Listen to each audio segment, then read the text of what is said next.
बच्चों, let's read this question. The question says which of the compounds give sign substitution products on reaction with NaNH2 in liquid ammonia? Options are given to us. The key concept for this question is sign substitution.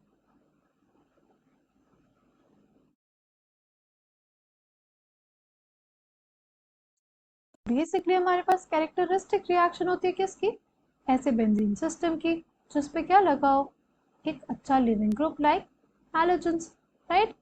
तो क्या होता है NaNH2 in liquid ammonia, हमारे पास क्या होता है, बहुत ही ज़्यादा स्ट्रॉन्ग बेस होता है।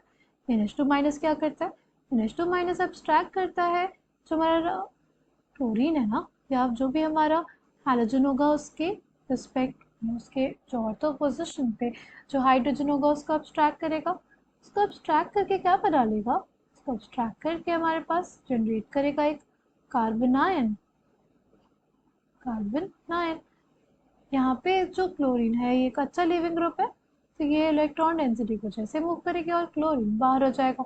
यहाँ पे फॉर्मेशन हो जाता है किसका, यहाँ पे फॉर्मेशन होता है हमारे पास बेंजाइन इंटरमीडिएट का, राइट। किसका, यहाँ पे फॉर्मेशन होता है बेंजाइन इंटरमीडिएट का।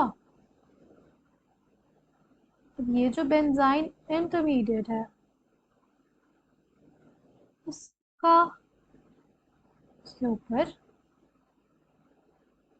क्या हो जाएगा, वो सी हमारे पास बेंजाइन इंटरमीडिएट है, NH2 माइनस यहाँ पे एक्ट करेगा एज न्यूक्लियोफाइल, अटैक कर देगा इस कार्बन पे, राइट। इलेक्ट्रॉन डेंसिटी कुछ ऐसे मूव करेगी, हमारे पास फॉर्मेशन हो जाएगा किसका, हमारे पास बेसिकली फॉर्मेशन हो जाएगा कुछ ऐसी स्पीशीज का, राइट। NH3 है ना हमारे पास, ये नेगेटिव चार्ज है, सब्ट्रैक्ट कर लेगा H फ्रॉम NH3, क्या बना जाएगा हमारे पास, अमीनो बेंजीन बन जाएगा, राइट। हम लोग ने यूजुअली देखा है कि बेंजीन में कभी भी सब्स्टिट्यूशन, न्यूक्लियोफिलिक सब्स्टिट्यूशन रिएक्शन नहीं होता, बट अंडर एक्सट्रीम कंडीशंस वो भी पॉसिबल है, राइट। उसके लिए क्या कंडीशन होनी चाहिए, बेंजीन के ऊपर लगाना चाहिए कि इलेक्ट्रॉन विड्रॉइंग ग्रुप, अगर इलेक्ट्रॉन विड्रॉइंग ग्रुप नहीं लगा होगा तो हमारे पास साइन सब्स्टिट्यूशन की पॉसिबिलिटी ही नहीं होती है, राइट।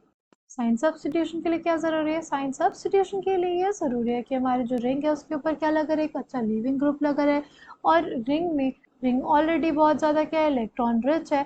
तो अगर इस पर न्यूक्लियोफाइल को अटैक करना है तो यहाँ पे क्या लगे रहने चाहिए, इलेक्ट्रॉन विड्रॉइंग ग्रुप्स लगे रहने चाहिए। अगर इलेक्ट्रॉन डोनेटिंग ग्रुप्स लगे रहेंगे तो इलेक्ट्रॉन डेंसिटी को बढ़ाएंगे और फिर हमारे पास इफेक्टिव अटैक नहीं हो पाता हमारे इनकमिंग न्यूक्लियोफाइल का, राइट।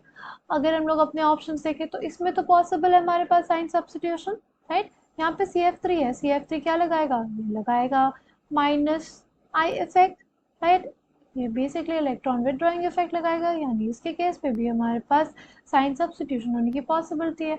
अगर इसमें देखो तो OCH3 हमारे पास क्या लगाता है प्लस आर इफेक्ट। अगर यहाँ पे प्लस आर इफेक्ट होगा तो हमारे पास ये जो कंपाउंड है ये साइन सब्स्टिट्यूशन नहीं देगा, क्योंकि प्लस आर इफेक्ट कैसा होता है, इलेक्ट्रॉन डोनेटिंग इफेक्ट होता है। इसमें अगर इलेक्ट्रॉन डेंसिटी बढ़ गई तो इनकमिंग न्यूक्लियोफाइल का जो अटैक है वो प्रॉपर नहीं हो पाता, इसलिए ऑप्शन सी तो हमारे पास इनकरेक्ट हो जाएगा। ऑप्शन डी की बात करते हैं, यहाँ पे जो CH3 और Cl है दोनों के बीच में सिग्निफिकेंट डिस्टेंस है, इस वजह से हम यहाँ पे भी आराम से क्या हो सकता है, साइन सब्स्टिट्यूशन हो सकता है। इसलिए इस क्वेश्चन का करेक्ट आंसर क्या हो जाएगा हमारे पास, वो हो जाएगा ऑप्शन ए, ऑप्शन बी और option D. The correct answer for this question are option A, option B and option D. I hope you understood it well. Thank you and all the best.